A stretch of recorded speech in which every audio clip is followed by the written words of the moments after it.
حضرت جابر رضی اللہ تعالیٰ عنہ بیان کرتے ہیں، میں نے رسول اللہ صلی اللہ علیہ وآلہ وسلم کو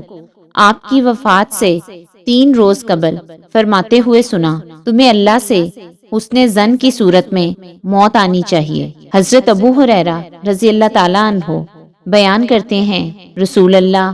صلی اللہ علیہ وآلہ وسلم نے فرمایا، لذتوں کو کاٹ دینے والی موت کو کثرت سے یاد کیا کرو۔ حضرت بریدہ رضی اللہ تعالیٰ عنہ بیان کرتے ہیں، رسول اللہ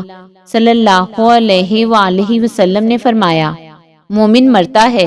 تو اس کی پیشانی پر پسینہ آ جاتا ہے۔ حضرت جابر رضی اللہ تعالیٰ عنہ بیان کرتے ہیں، رسول اللہ صلی اللہ علیہ وآلہ وسلم نے فرمایا، موت کی تمنا نہ کرو، کیونکہ مرنے کے بعد کے سما کی ہولناکی بہت سخت ہے، اور یہ سعادت کی بات ہے کہ بندے کی عمر دراز ہو جائے اور اللہ عز و جل اسے اپنی طرف رجوع کرنے کی توفیق عطا فرمائے۔